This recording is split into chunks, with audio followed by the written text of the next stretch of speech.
Grabe na to. Kinalkal na talaga nila. VP Sara sumabog na sa galit. Ayan, syempre itong balitang ating matutunghayan ngayon ay nagmula kay Pinas News Portal. At ito po ang inyong lingkod na si BT na magbibigay ng reaksyon at komento dito sa video na ating matutunghayan ngayon. At huwag na natin pagtagalin at sabay-sabay na nating panoorin ang laman ng video na hatid sa atin ni Pinas News Portal at bibigyan natin ng reaksyon ng balitang ito.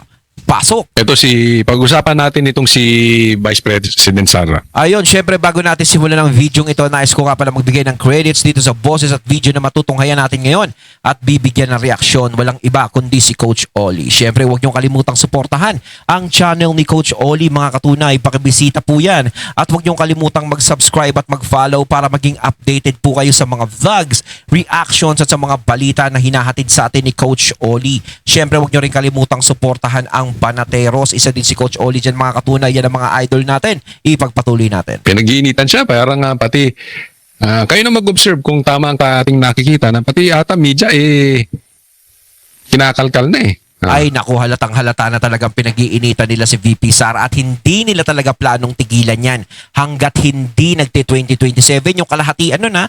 Kapag nagkalahatian yan, doon na lang natin makikita na titigilan na nila si VP Sara kasi talagang hindi na tumalab ang impeachment nila at magbibilang ka na lang doon ng mga tao na babaliktad.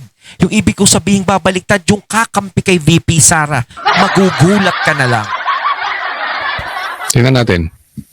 Betrayal of public trust. Kasama yan sa grounds ng bawat isa sa dalawang impeachment complaints na inihain laban kay Vice President Sara Duterte sa Kamara. Maituturing daw na pagtataksil sa bayan ang paglustay ng bise sa 612.5 million pesos. Naging 612. O bakit? 612 million pesos. O ba biglang tumaas sa 125 naging 612 million pesos? Baka pataas ng pataas. Kasi nga laging sinasabi, no? Ano yung laban ng 125 million sa billion-billion sa flood control? Siguro naisip nila, taasan natin para medyo maipit naman to si Sara Duterte. Kasi pag tinutumbas dun sa flood control project, nabubutasan tayo eh. Mababa lang kasi 125 million. Gawin nga natin 612 million. Para medyo mataas-taas. Diba? Para medyo mahuli natin yung galit ng tao. Parang ganun. We're talking about confidential funds. Si Bongbong billions. Billions, not billion. Billions po ang confidential funds. Mas mataas na kasi ang milyon kaysa bilyon. 'Di ba? Parang ganito lang 'yan eh. Mas mataas ang piso sa 1,000. Oh, gaya na sinasabi nila, hindi naman mabubuo ang 1,000 kung walang piso. Hinahatiran pa ng maleta ni hindi nyo mapaimbestigahan. Na confidential funds ng Office of the Vice President at ng Department of Education. Diyan lumutang ang mga kontrobersyal na mga pangalan sa resibo ng confi funds ni VP Sara. Galing nung nung impeachment ni ako ito lang nakikita ko diyan eh. Yung impeachment ni Bongbong Marcos. Ha? 'Di ba parang dumaan lang? Yung walang detalye tungkol sa pinag-usapan yung droga, pinag-usapan yung kanyang yung nangyari ditong pagpirma niya sa budget, hinayaan niya lang. Ang daming issue. Yun yung sinasabi din ni Coach Oli. Talagang nakikita natin na napaka-unfair. Kay VP Sara, organisado nila yung mga pinapakita nila. Talagang one by one pinapakita talaga nila sa mga tao. Pero yung sa Pangulo nga, di ba? Pasensya na sa Pangulo, syempre Pangulo pa rin yan. Pero yung tungkol sa impeachment niya, hindi sila nagpapakita ng mga katulad nito. Hindi nila dinidetalye sa taong bayan. Pero kay VP Sara talagang ini-expose talaga nila, pinapakita talaga nila detalye, one by one. Diba? Pinapakita talaga nila. Kaya nakikita kasi natin dito yung pagkabayas. Diba? O ayaw nating mag-isip ng ganun, sasabihin nila, hindi naman kami bias, ba't pinag-iisipan nyo kami ng ganyan? Kayo yung mismong nagsasaksak sa isip namin kung bakit kami nag-iisip ng ganito. 'Di ba? Kung hindi kayo nagpapakita ng mga ganyan or kung nagpapakita kayo ng patas, 'di ba? Kung patas ang pinapakita nyo, walang mag-iisip ng ganyan. 'Di ba? Lalong-lalo na sa mga media. Siyempre kahit papaano, alam natin pag sinasabi na mas maniwala na lang kayo sa mga SOCMED sa mga vloggers, kaysa mga kaysa mga mainstream media. Syempre, alam ko nasasaktan din yung mga mainstream media. Dahil sinasabi na parang nagsisinungaling na lang sila. Ngayon, para hindi na rin kayo mapag-isipan ng ganyan, sana maglagay kayo ng fair. 'Di ba? Sa mga balita ninyo. Ang problema kasi minsan, nadidinig, kahit ako nadidinig ko, nagiging hindi fair ang laban. Nagiging unfair ang mga binabalita niyo minsan. Pinag-usapan ba sa media? Pinag-usapan ba sa Congress? Kay Sara, may detalyado, no? Tingnan ninyo, kayo na magtingin, baka mali ako okay? Pero as I observe it, in my opinion, iba yung balita nung binubusisi yung impeachment ni Bongbong Marcos. Parang wala lang, di ba? Parang dumaan. Etong kay Kaya nga ngayon parang bigla na lang tayo nagulat wala na, nabasura na Wala lang kahit na anong-ano, ang bilis nga mabasura yun sa kanya Kay VP Sara, ilang taon na yung impeachment na yan. Paulit-ulit. yung pangalawang impeachment ni Sara, wala pa. Pero detalyado na. Mayroong serye ng iba't ibang dodong gaya ni na Dami pa, yan, Ay sabihin, hindi kasi coach, dati na yan, binabalik pa. Yun ang exactly. Ganyan ang ginagawa, Yung dati ng kaso, kakalkalin. Ugali ng gobyerno to. Ay, hindi ko alam kung kasabwat ang media dyan. Kayo nang... Puro tutong kayo nang... Wala pa dyan si Totong Saipa. Alam ko yung nagpi-flip top ata yun. Flip top ba yun? O sunugan? Sumagot, sa tingin ninyo kasabwat ba media? Hindi ko alam kung kasabwat Kasi ang... puro tutong Wala pa dyan si Totong ng dayot. Di ba? Puro Totong. Wala pa si Ding Dong Dantes dyan. Ay, Ding Dong nga pala, no? Totong Dantes. Sayomi 8. Ang mga pangalan sa resibo ng 612.5 million confidential funds. Pati Tino, J. Kamot, ano ba? Dami ng mga pangalan niya. Media, pero yung dating kaso ang kaso ni Pastor dismiss na, kinalkal pa nila. Kinalkalan din ang kaso si Tebes, na-dismiss din. Ang hiling mangalkal na itong mga to. So, nalalabas naman sa media, kakalkalin lahat yan. Choli, hindi mo naman masisising hindi nagkakalkal yung mga yan. Siyempre, kakalkalin talaga nila. Kailangan nila ng panlaban kay BP Sara. Ang hinahina na nga na ebidensya nila. Kailangan nilang magkalkal ng kung ano-ano. Para ipakita sa tao na si VP Sara ang pinakamasamang politiko sa buong Pilipinas. Parang kasi yun ang pinapalabas nila Kasi ang daming galit kay VP Sara ng mga nakapwesto 'Di ba? Parang ipinamumukha nila sa taong bayan na yang si Sara Duterte na kinakampihan nyo, sobrang korap niyan. 'Di ba? Sobrang korap, sobrang grabe. Tapos kinakampihan nyo pa. 'Di ba? Ganun yung gusto nilang ipamukha sa mga tao.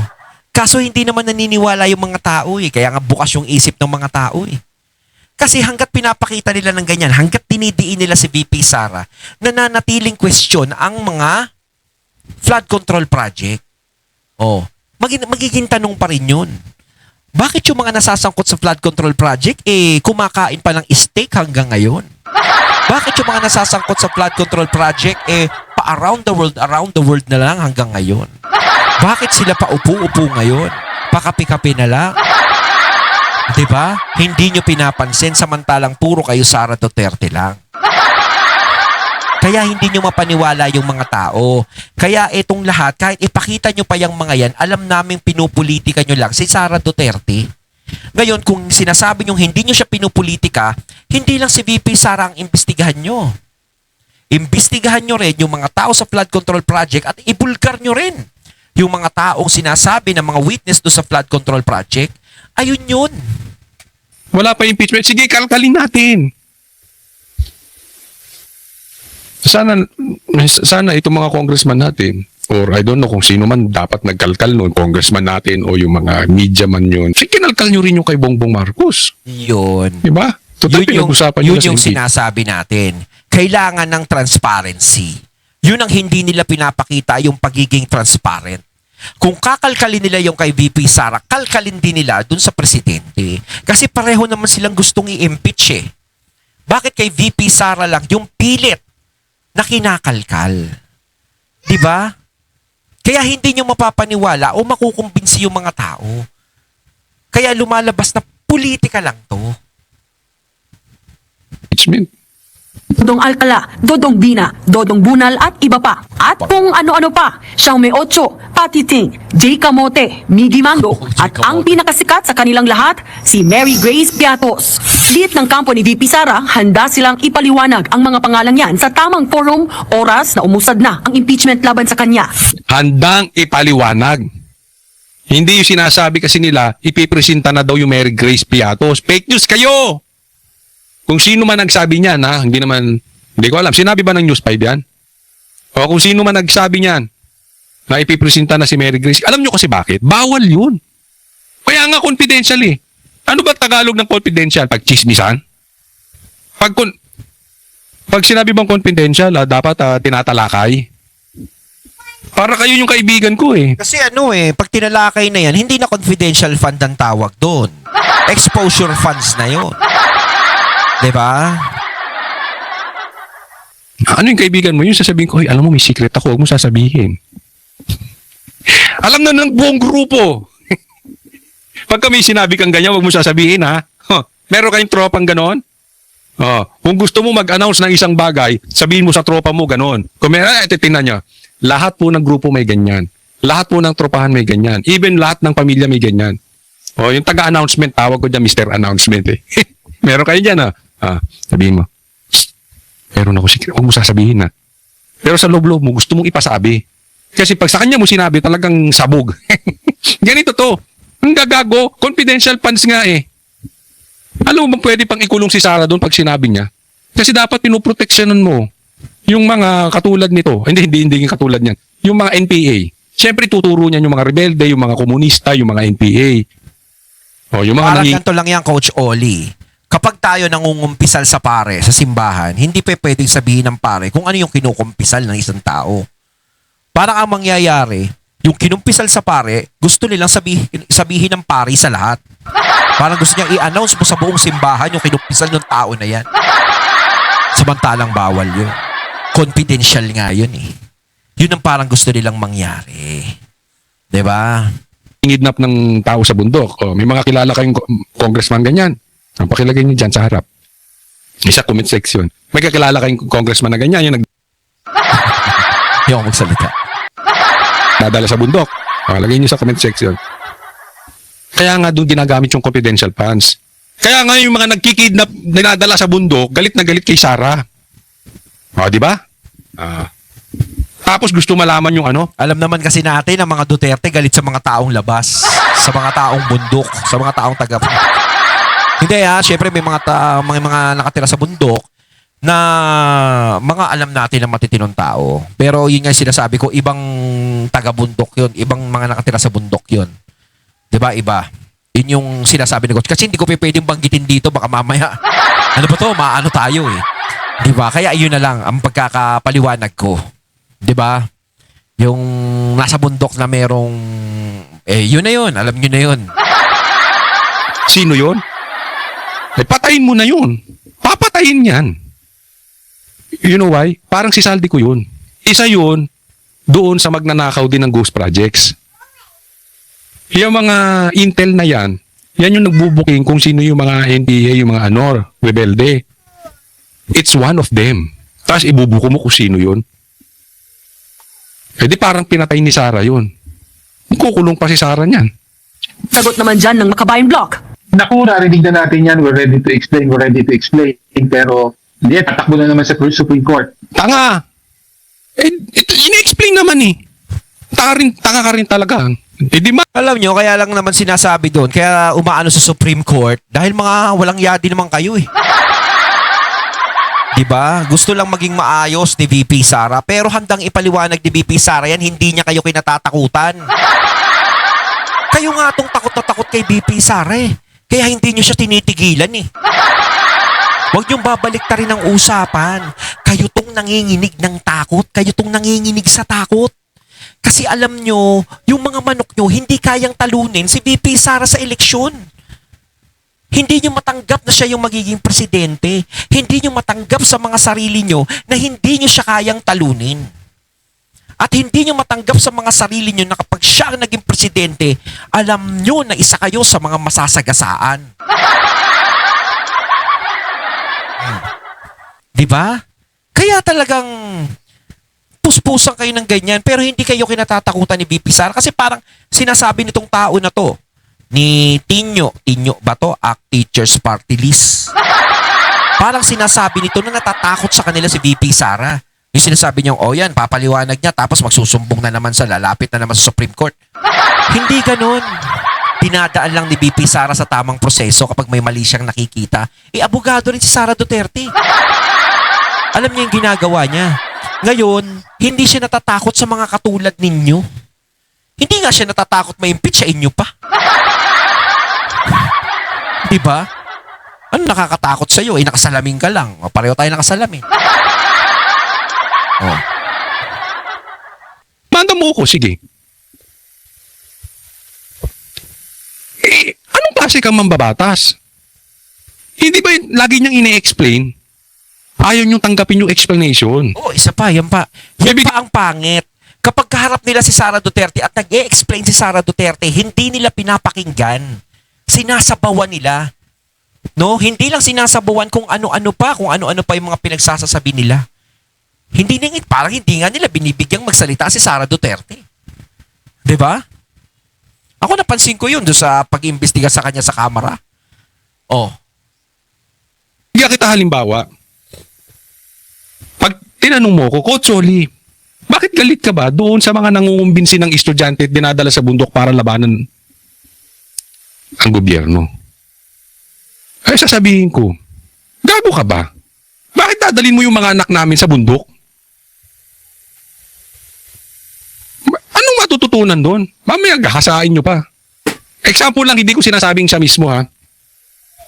Pero syempre, kung NPA ka, hindi mo tatanggapin yung explanation ko. Hindi ko sinasabing NPA to. I'm just giving you an explanation. Na meron explanation, I'm just giving you an example pala. Merong explanation na hindi nyo gustong tanggapin. Ayaw nyo tanggapin eh. Ilang beses na rin in-explain bakit hindi pwede ang rebelde. Bakit huwag awayin ng China. Nagagalit kayo. Di ba? Oh. Huwag ka nga magbida-bida. Supreme Court. Don't wait for the impeachment proceedings. Ipaliwanag mo na ngayon. Okay. Tanga ka. Tanga talaga to. Hindi, ang tanong dyan, kung sakaling ipaliwanag ba ni VP Sara, makikinig sila? Ay. Huwag na, doon lang sa impeachment. Diba? Kasi baliwala din naman. Sarado yung mga tenga nyo. Kahit nga anong sabihin ni VP Sara, hindi nyo papakinggan. Yes, pagsasalitain nyo lang siya. Para makita lang ng mga tao, makita lang na may transparency kayong ginagawa na, sige, sabihin mo na ngayon. Makikinig kami. Makikinig kami sa sasabihin mo. Pero wag ka. May mga nakabarang bulak sa tenga nyo. Diba? O kaya mga naka-earphone kayo. Hindi kayo makikinig sa sinasabi niya. Dahil kung kayo makikinig sa sinasabi niya, maano siya? Pwede siyang mapawalang sala. Yung mga binibintang nyo sa kanya, pwedeng humina kung nakikinig kayo. Ang plano nyo nga, palakasin ang mga ebidensya laban kay VP Sara. So, hindi kayo makikinig. So, ano pang dahilan para magsalita siya kung hindi nyo naman siya papakinggan? Dito na lang sa impeachment para pati yung bloodbath kasama na. Ipumura yung tanga. Ibig sabihin ko, i-stupid o kaya naman ay nagtatanga-tangahan. Alam mo, galit ako sa nagtatanga-tangahan. Ha? So, kung nagtatanga-tangahan, katawagin na lang kitang tanga. Papaliwanag daw. Pero ang ginagawa daw ni Sara, tatakbo sa Supreme Court. Abay, siyempre. Kasama sa batas yun eh. Kasi ayaw nyo tanggapin. Huwag na daw antayin ng impeachment, paliwanag na. Anong nangyari doon sa impeachment nyo kay Bongbong Marcos? Ano yun, nagpataas lang kayo ng presyo? Oh. Yung sinampan yung impeachment kay Marcos, wala daw substance. Diba? Galit na galit kayo kay Sara, kay Bongbong Marcos. Gumawa kayo ng drama? Walang kwenta yung ipinasa nyo? Napaka-ipokrito mo itong mga ito. Oh. Dahil sa pahayag ng kampo ni VP Sara, umugong ang usap-usapan na posibleng iharap na nila ang totoong Mary Grace Piatos. Paglilinaw naman ng legal counsel ng bise na si Attorney Michael Powa, wala raw siyang sinabi o kinumpirma na ilalabas nila ang isang Mary Grace Piatos. Oh, so, fake news. Kung sino man naglalabas news yun. ng fake news, hindi ilalabas ang si Mary Grace Piatos. Malay mo, ako yon. Kumpiyansa ang Ay! Ikaw ba? Ikaw ba? Oh. Magdidemanda ka pa. Ang kapal ng mukha mo. Di ba ikaw yung convicted ng korte na child abuser? Hindi ako Naglalakad doon may mga toyo. nagsabi noon, korte. At hindi kita pinagbibintangan. Hindi, kasi ako galit ako dun sa akusahan mo yung tao pero wala pa namang ano. Lagi ko sinasabi, an accused is considered innocent until proven guilty. Yes. Ikaw guilty na. Bakit? Sabi ng korte yun, tanga. Ikaw pa magdidima-demanda ng ganyan. Nanguha ka ng bata, nang abuso ka ng bata. Ang kapal ng mukha mo, te. Di ba? Sige, itanggi mo, itanggi mo. Sa totoo lang, etong taong to, ayan, yung natalong yan sa eleksyon. Ayan, si Castro. Hindi na makakabalik yan. Hindi na iboboto yan. Wala nang mabobola yan. Na sinabi ng korte, child abuser ka. Hindi, demanda mo rin ako. Ang gago. Lalakas ng ano na ito. Wala ako sinasabi, pero ang sinasabi ko lang, hindi ka naman nanalo. Ito. Akala mo kalilinis na ito. Ba't bang hihilig nyo sa bundok? Hindi, itong child abuser, ha? Ano daw sila, nature lover. Ba't kami lagi nasa bundok? Hilig namin sa bundok. Nature lover yung mga yan. Yan na lang sabihin natin. Nature lover. Mahilig silang mamasyal. Ma-wrong turn sana kayo. Diba? Diyan naglalagay yung mga wrong turn, di ba? Masalubong nyo sana yung wrong turn. O yung tatlong magkakapatid doon. Nako! O kaya yung predator. Sinabi naman ng korte yun, eh. Fake news ba ako? Just research nyo. Kung hindi convicted yan. mga naghain ng reklamo na sufficient in form and substance ang impeachment complaint laban sa bise. Kakuha ng sapat na bilang ng suporta ang impeachment laban kay Vice President Sara Duterte. In other words, makikita natin na yun. Nasang bundok ka ngayon? Hindi, parang nasa bundok tayo may paligid. Malay mo, nasa Tagaytay o nasa Baguio. Kayo naman eh. Mayorya May kulay rin ay kasi. Ayun, wala man. susuporta sa impeachment complaint. Samantala, nakakuha naman ng kumpirmasyon ang News 5 na may ikatlong grupo na maghahain ng impeachment laban kay VP Sara sa Lunes, February 9. Hanggang ngayon naman, hindi pa raw natatanggap ng opisina ni House Speaker Bogie D ang dalawang impeachment complaint na nauna nang inihain. Nagbabalita mula sa Good luck sa inyo. Good luck sa inyo. Good luck na lang sa Ha? inyo. Alam nyo ba, hindi nyo napapansin. Nandito muna tayo sana. Hindi nyo ba napapansin? Medyo tahimik ang minority ngayon. Oo. Oo nga. Hindi sila ganong nagsasalita, yung minority. Napakatahimik nila. Hindi katulad dati, di ba? Ngayon talagang nakakakaba yun pag mga tahimik. Di ba may kasabihan na ganon? Kapag may tahimik ang paligid, nandudoon ang delikado. No? Ang maingay yun, majority. Alam mo yung may ilalim? Tahimik. Di ba? Tapos, itong kabila, itong majority black, itong majority black, tawagin na lang natin tambaluslos black. Ang ingay. Oo. Meron pa raw silang palitan, di umano. Patungkol dito kay Lebiste. Sige lang, drama lang kayo. Drama lang kayo. One thing I know, tahimik ang minority. And one thing I know, isa na lang, may numero na. Di umano. Yan po ang sabi sa atin. So, antay-antay lang. Sana matanggal na yung attack dog di tambaluslos dyan sa Senado. matanggalan ng posisyon. Ayon, natating natunghayan ng video na nagbula kay Pinas News Portal at syempre natunghayan din natin ang boses at video na yun na binigyan natin ng reaksyon na nagbula kay Coach Oli. Kayo mga katunay, anong masasabi niyo tungkol dito? Comment lang po kayo sa comment box. So once again, I'm BT and I'm out. Peace.